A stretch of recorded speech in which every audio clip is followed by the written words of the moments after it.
Scott, look at this. Scott looked away from the book to see his wife, Eva. She was holding a strange-looking doll. Her hair was stained and her face was smeared with whatever it was.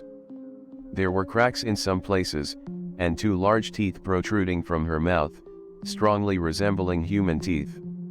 Torn and crumpled clothes, very small limbs with crooked fingers. This doll looked like it had escaped from a horror movie, the cheapest kind, the kind where they usually make such toys as scary and ugly as possible in order to create fear. Is he ugly? Scott answered more or less gently, so as not to offend. You don't understand anything. Eve hugged the doll to her, holding her tightly. Well, yes. It had been a year since their 5-year-old son had died. The parents had neglected to watch. The boy had run across the road to look at the dogs, and then the pack was not friendly and jumped on the child and mauled him to death. And something about the doll's face reminded them of their son's face at that moment. Red, bruised, with two big teeth sticking out among the meat. Only the doll looked like it had dipped its face in a pile of shit, and was happy afterwards. Aren't you glad? Our baby's back. Of course, darling. I'm very glad. Eva stared intently at her husband, stroking the doll. Scott went back to his book. Of course he was hurt by the loss of his son, but going to such extremes was not his thing. It made it worse, like picking off an old wound, and the thought of his beloved wife losing her mind made the environment not a pleasant one. You're not happy, Scott.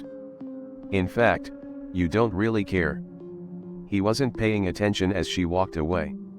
Just listened to the loud footsteps and sobs. Then the slam of the door. And silence. Scott set the book aside and squeezed his eyes shut. There were no more tears left, but he wanted to cry. Soon he would lose his wife as well. A week later, Eva came out of the room after all. She still kept the doll with her. Scott tried not to look at such a creepy replacement son. They just talked peacefully about how they were going to spend the weekend. Summer was in full swing. Why not have a picnic? It's been a long time since we've been out in the countryside for a little refreshment, a break from the hustle and bustle of the city.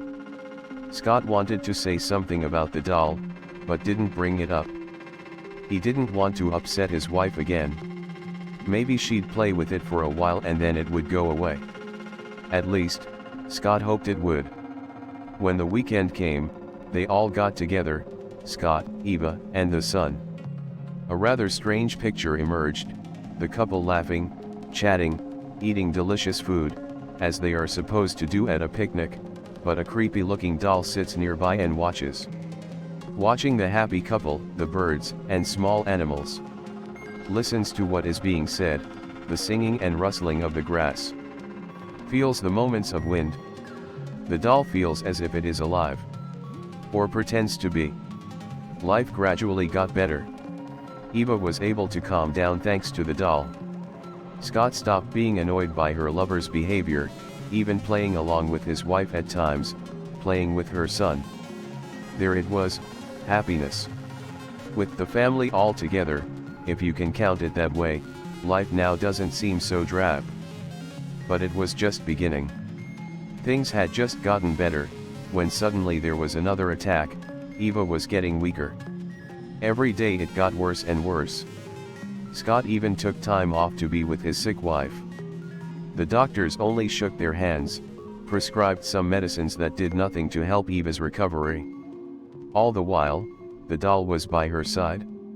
She watched the poor girl suffering. And the only medicine keeping Eva sane and in her senses. Scott was glad of this, at least somehow the beloved was clinging to life. Soon Eva began to rave. Calling for her son, she screamed loudly and moaned.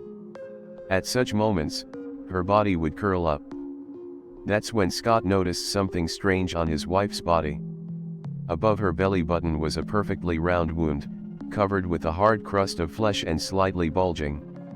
You could see something throbbing under the crust. Scott gingerly touched the wound, but his wife stopped him instantly, taking a firm grip on his wrist, which surprised Scott.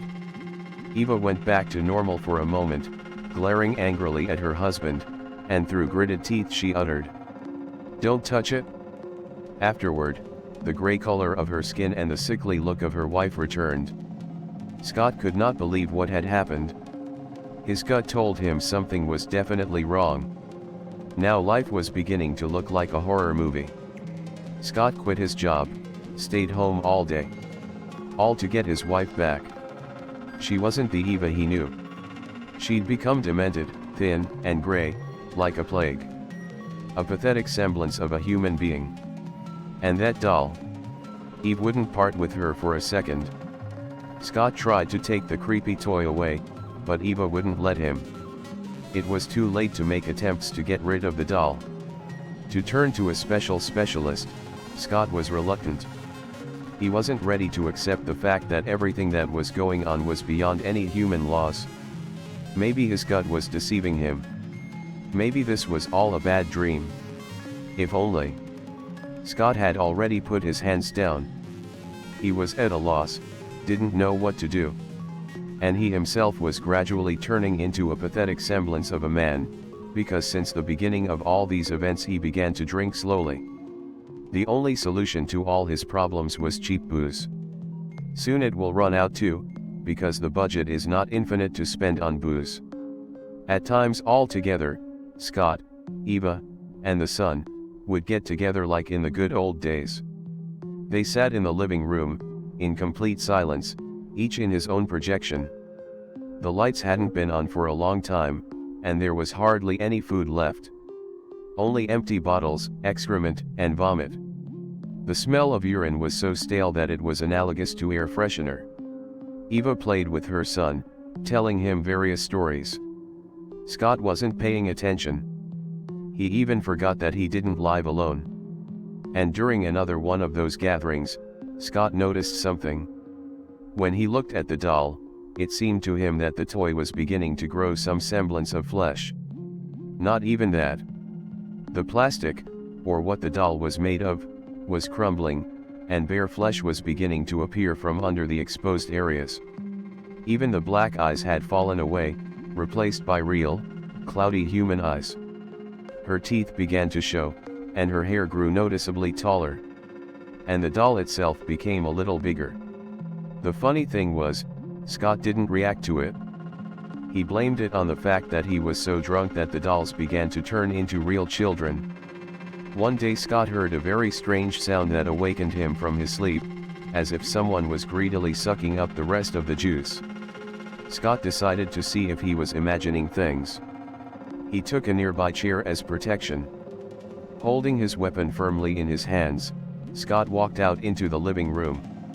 Sounds were coming from his wife's room. Heading there, Scott gently put his ear to the door. His hand slowly rested on the doorknob. Lightly pushing and opening the door, Scott flew into the room, ready to attack, but a chair fell out of his hands. The same doll was sitting on Eve, sucking everything out of her with its long trunk like a mosquito.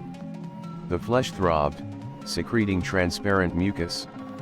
Cloudy eyes ran around the room until they turned their gaze to Scott, who had just entered. The proboscis had detached itself from his wife's body, now a real leather sack of bones. A wide grin appeared from under the trunk. The thing, which looked like a grotesque imitation of a fly and a man, squealed loudly, bouncing on the spot. "Now it's your turn, Daddy. I hope you're just as tasty."